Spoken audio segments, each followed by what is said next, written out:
What's going on YouTube, man? It's your boy YUNGFAB tapping back in with another video for y'all. In today's video, y'all can see to the title, man, we're about to see how Larry Bird, man, showed Michael Jordan who's the real boss, man. We've been reacting to a lot of Michael Jordan on my channel, so hey, hit that subscribe button if you haven't already so you don't miss any of the Michael Jordan journey and or any classic NBA content. But hey, let's get right into the video and see what this man Larry Bird did to MJ. You're right there. You got to keep him under control. Time out with 3 seconds. Being on the throne is not just about being the king, it's about being the rival to beat. And you also got to be willing to prove your superiority to any opponent who aspires to kingship. And that was exactly the situation for Larry Bird in 1986. I'd much rather guard Michael Jordan than Larry Bird because you have to play the game as a thinker when you're playing him. The Celtics Much prefer to guard Larry Bird over MJ?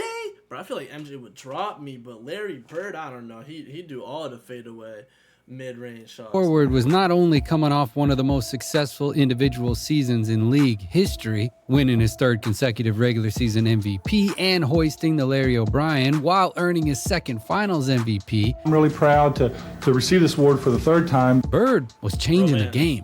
The whole conception of the small forward was different after his time in the NBA. But just when he looked like he was the undisputed king, a new lion was coming to the Pride. A young Michael Jordan came into the league making a difference right from the start. And from the very first moment, he made it clear to Larry that he wasn't afraid of him at all. The Celtics were still the better team, but MJ put on one of the greatest performances in playoff history against Boston in 1986, making a statement about who was the better player on the hardwood. And from then on, the rivalry burned hotter than ever. See, Larry Bird had a mission. For his entire career, he had been the undisputed best player in the NBA. But now, a 23-year-old kid who was averaging 37 points per game was challenging him for the reign of the king of world basketball. The Bird had already proved it all. His legacy was unmatched, but his honor... Bro, this type of sauce really is not seen in modern day, where he goes like, no. But you don't see that in modern day basketball like that. Was in jeopardy. And that was something that he wouldn't allow. The reason was simple. Bird was bidding to become the GOAT of basketball. The forward had been breaking every barrier in existence since arriving to the NBA. In 1979, literally the Victor Wembanyama of that era, yo. And Bird signed a contract with the Celtics to become the highest paid rookie in league history at $650,000 per year. But as soon as he arrived in the NBA, Larry wreaked havoc. He finished fourth in the MVP race during his rookie year. During the next 3 seasons, not only did he win the NBA ring for the first time in 1981, but he also finished second in the MVP race 3 times. And his averages during this stint? 22.6 points, 10.9 rebounds, and 5.7 assists per game. But something happened during the summer of 1983. Bird went from being the second best player in the league to a completely legendary player, and absolutely superior to his eternal rival, Magic Johnson. Thus began his incredible 3-year stint in which he became one of the greatest players of all time. From 1983 to 1986, Bird achieved 3 NBA MVPs. After winning the 1984 championship and being, for the first time in his career, MVP of the finals, Bird ascended in the NBA Olympus and wrote his name in the history books forever. During those 3 seasons, Larry averaged 26.2 points, 10.1 rebounds, and 6.7 assists per game. Those are good stats, man. While continuing to be an elite defender, by the way. This was his status just prior to the start of the 1986 playoffs. A versatile forward who was capable of doing everything on the court. There had never been a big man who had the skills of a perimeter player in traditional basketball until he came along. And not just because of his iconic 3-shot, becoming one of the first small forwards that played the power forward position to be able to stretch the floor. His incredible passing ability allowed him to become a true leader for those Celtics, both on offense and defense. But in order to win his 3rd ring in 1986, he first had to get past a team with a major stud that was starting to make some noise. And just less than a full year later, it was March 27th, 1987. The Celtics, with a record dates for this, 51 wins and 19 losses, were coming off a back-to-back to face a Bulls team with a record of 35 wins and 35 losses. That, by the way, was also coming off a game the night before. Bird was having a pretty good season with averages of 28 points, 9 rebounds, and almost 8 assists per game that allowed him to finish third in the MVP race. While Jordan, who would end up finishing second, was averaging an absurd 37 points per game. The Celtics came out with an unusual starting five due to the absence of Dennis Johnson, who was replaced by Jerry Sitching. And playing away from home, they knew it would be a tough game. But right from the first plays of the game, Bird showed what kind of night he was going to have. His off-ball movement was elite, basically, because of his enormous basketball IQ, his fakes. I mean, this was one of the most dangerous men in basketball without the ball in his hands. That, coupled with the gravity he generated from his mid-range and long-range shooting, was lethal. Plus, he was a typical player who was blessed by the divine touch, okay? Chat, any of y'all watching this video actually got to see Larry Bird live? Can y'all tell me about your experience watching him? Because, bro, some people put him in his top 3. Larry Bird in the top 3 of all time. I don't know. I don't even know. I don't know where I have Larry Bird at. It's kind of hard to compare someone from the early 80s being in his prime to someone in the 2010s or something like that. You know what I'm saying? Okay.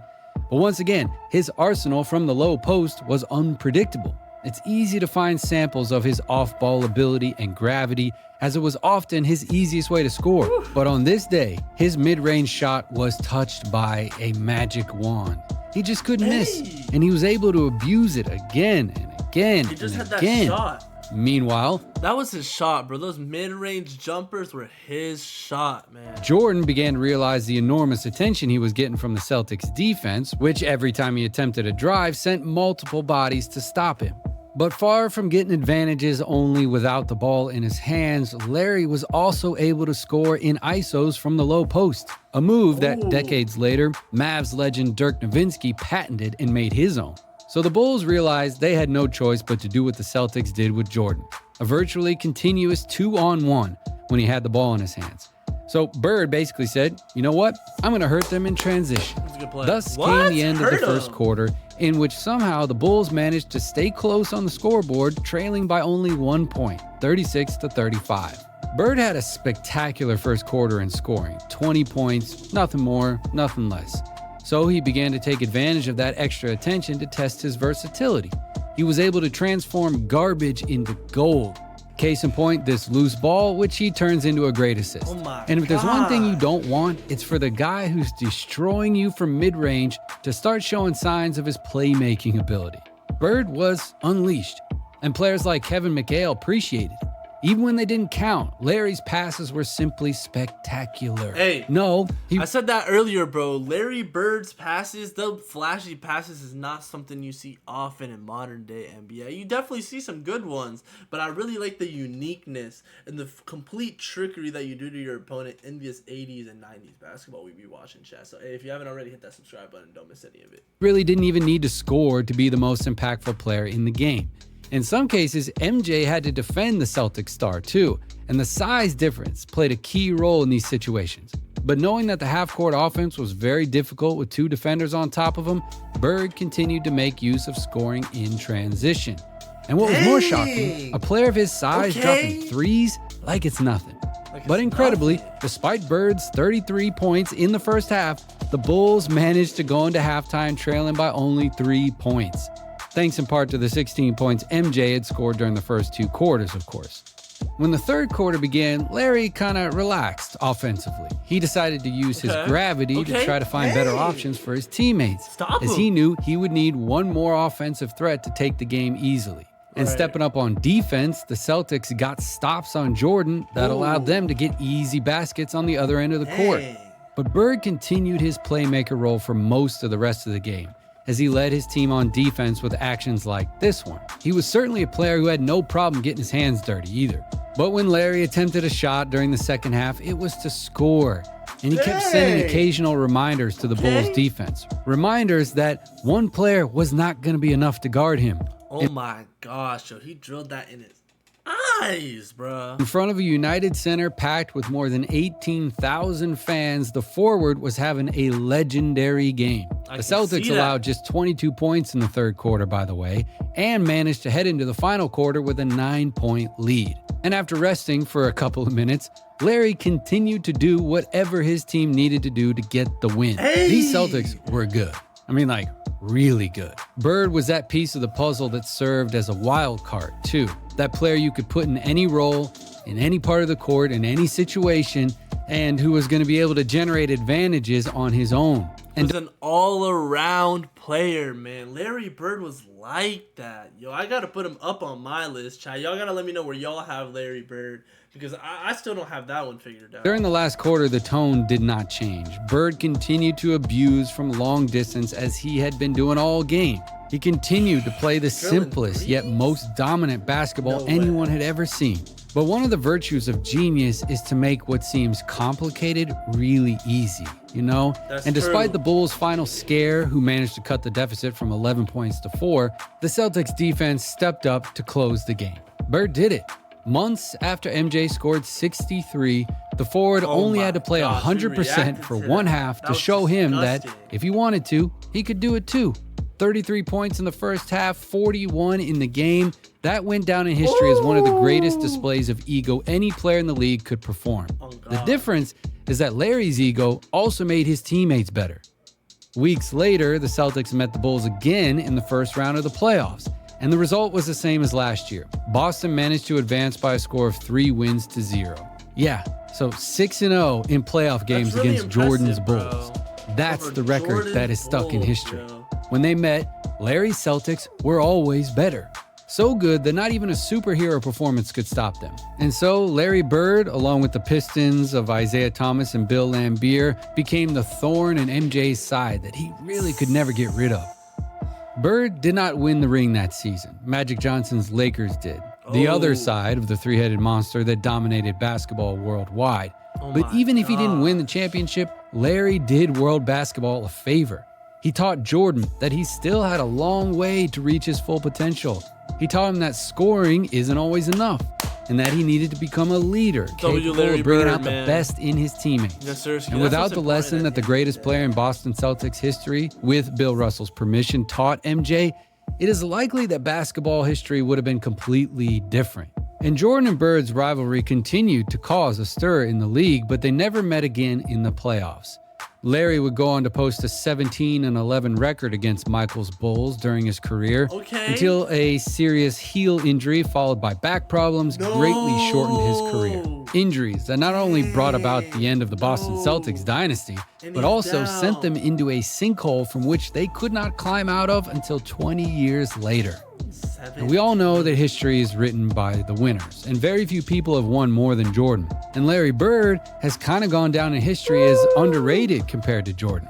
But he was a forward who changed the traditional definition of basketball and who starred in one of the most competitive eras ever. And let's not forget that from 1983 to 1986, there was not a single player on the planet able to face him. No one. All right, that's it for this one. Goodness, man. I have a question for y'all. Do y'all think Larry Bird was more impactful than Michael Jordan in the NBA? Obviously, you know what I'm saying? He brought more views with all those wins in the finals, man, and made the NBA more worldwide than Larry Bird. But Larry Bird was the original GOAT. He is the OG GOAT, chat. Let me know what y'all think down below. Hey, hit that like button. Comment down below other videos like this y'all want me to react to. And subscribe to the channel if you haven't already so you don't miss any of the NBA content. I hope y'all had a great day. And I'm going to catch y'all in the next video. Yes, up.